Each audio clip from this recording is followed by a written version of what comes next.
What's up, Irish Nation? Steve Leslie, Week 6.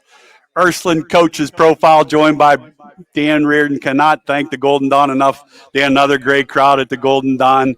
You go to Harding last week and get a 28-14 victory. First question, I'm watching it in Kentucky. And we talked last week. Can you put a finger on slow start? Man, so and that goes for two. Obviously, move the ball against Fitch, but points on the board there. Is there anything you noticed? So against Harding, we jumped out, played good defense. Then we roughed the kicker, give him a first down. Yeah, and then we get a stop, but then we go. I think we went 3 and out and forced to punt the ball, and their kid makes a big play. So,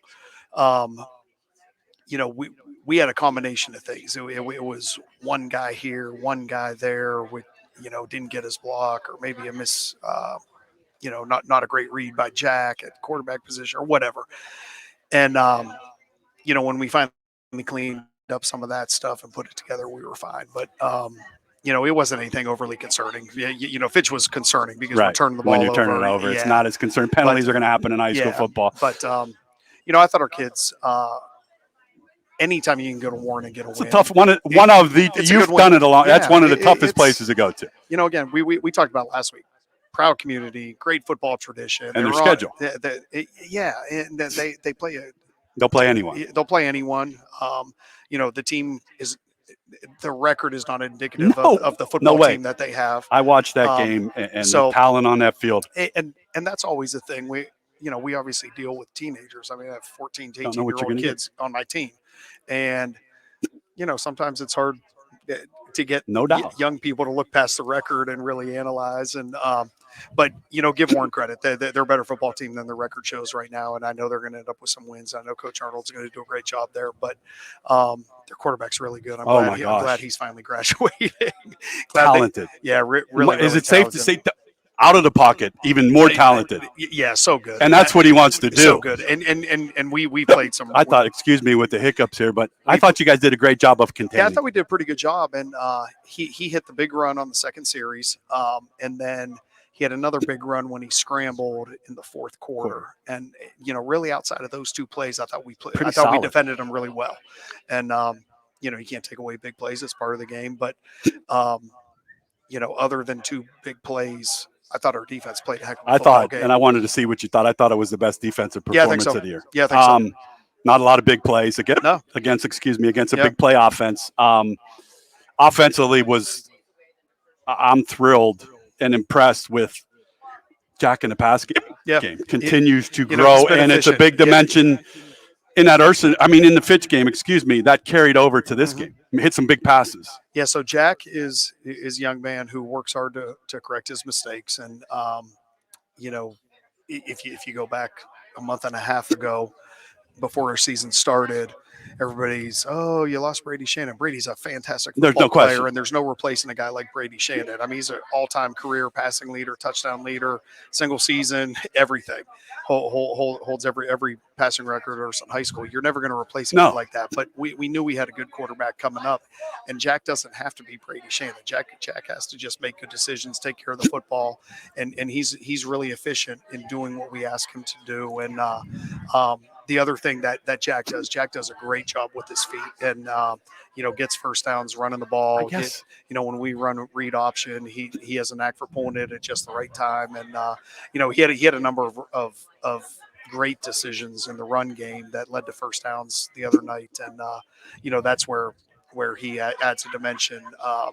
That really complements what we're doing offensively. I wanted to ask you that because that's excuse me. I apologize, everybody, with the hiccups for sure. Quarterback run game. College football, high school football. There's no one to zoom in on him. That's one of the most impressive things, Dan, for me is runs hard. Runs tough. No, he rarely gets hit for a loss. The thing with Jack, he's kind of a skinny guy. And it doesn't look that way on it. No, he runs with an attitude. He lowers his shoulder. He has a knack for getting extra yards. He hurdled a guy the other night. We got a penalty for it, but it was a pretty athletic move. And I joked with him about that. But he's he has a knack for making plays, and passing game wise, we talked about it last week. He's at a right. He's back above 70% passing on the season, and you don't have to complete 40 deep balls to have a great efficient passing game. As long as you make the layup, so to speak, and he certainly is doing that, and really proud of his development so far. For your offensive staff, how important is that for balance? Christian Lynch, phenomenal. Skill guys, phenomenal. The O-line continues to get better. Have you played your best offensive game?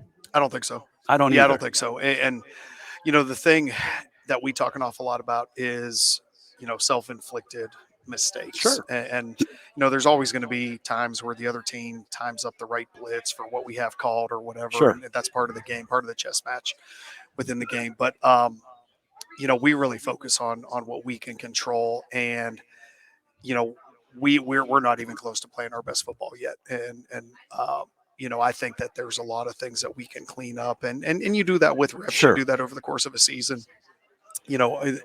Our receivers on the perimeter, we have 2 experienced guys and other guys who aren't experienced. Jack is a new quarterback. Christian is a new running back. Right. And they're going to get the better. Younger linemen getting game experience has to be huge. Yeah, we have a few younger linemen getting their feet wet on the offensive side, and in the rotation, and then on the defensive side, same thing. Sure. It's mostly veteran guys playing up front, but we do have some younger guys, and it takes reps.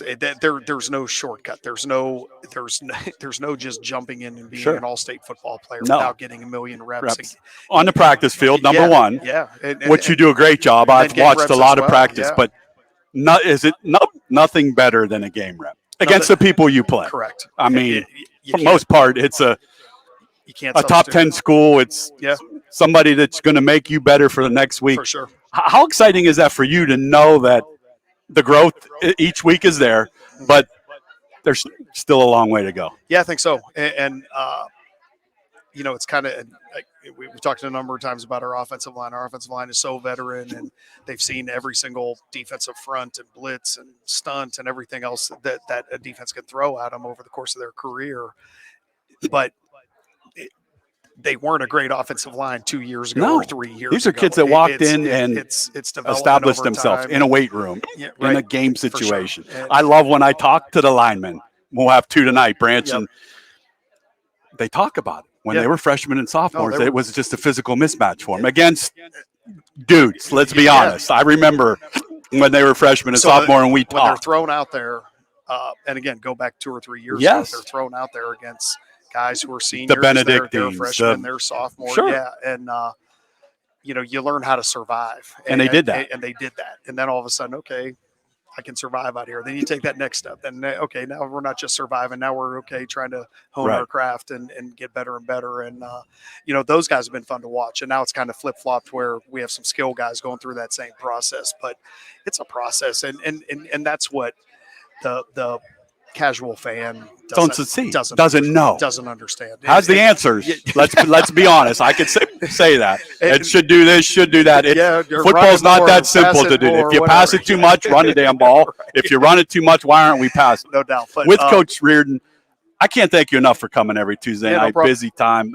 Obviously, Johnny does a great job here. Chaney Cowboys Saturday night, undefeated, 4-1. To me, the best game in the area. No doubt. No disrespect to anybody else we do. Hopefully Johnny has it on here. But Irish Nation, they need you to head over to Rayen Stadium. Talk about Chaney a little bit. Talented, athletic. Yeah. So, again, another big challenge. And, they're certainly playing with confidence. They're coming off a big win against Canfield, who was undefeated. And, it's going to be – There's some guys on the field that are college football players. For sure. Both ways. And, they got a couple guys that can go play at Power 5 schools, and a bunch of guys that can play at some lower level places. And I think Seth is doing a really, really good job, and very well coached. And it's going to be a great atmosphere at Rayen Stadium. It's going to be Saturday night. I think that has to get you hyped. Oh, absolutely. And I love YSU. But this is a high school stadium where everybody's locked in. Do you notice that? Oh, yeah. Yeah, for sure. So the one thing about Rayen Stadium, they're on top of you. Yeah, they're on top of you. You come out of and the I want to tunnel. say you're going to be on that side, right? So the stand side. I think they were on the other side. Yeah, I'm not sure. I know East goes to the opposite. I'm not sure. I'm not sure. The least of your concerns. Yeah, but whatever. Yeah, whichever side they're on, we'll go opposite. What's a key for you? You know, again, speed going to be on both sides of football. Big plays. So I'm going to say we talk every week. I love it. Our O-line needs to dominate the game. That's our strength. Our strength is our guys up front. And if we play a game where somebody has a better offensive and defensive line than us, then okay, man. Sure. It's then you tip your cap like you do, and you go. But we expect our guys to be the better guys up front week in and week out. And again, I just know our guys. I have so much faith from in an experience point on the line of scrimmage is a big difference. I mean, Waller and Hewlett. Yeah. Austin, those guys are going to make their plays. So Lynch is going to make his play. That's their advantage, and so we need to own the line of scrimmage on both sides of the ball, and if we do that, we'll have a chance. We need to limit big plays, and we need to take care of the football. If we do those things, we got a chance. With Coach Reardon, Chaney, 7 o'clock, I'll be on the call with Anthony Romo. I will tell you this because I go over with Chaney on Thursday nights. Yep. The respect factor that they have for your football team is off the charts, in my opinion. And I know you feel the same way. Yep. These kids all know one another. Yeah. On both sides. Yep. It's going to be a rivalry. I think it's going to be a game where I don't think there'll be a whole lot of talking. I think it's just going to be two good football teams going at it. Yeah. How special is that to know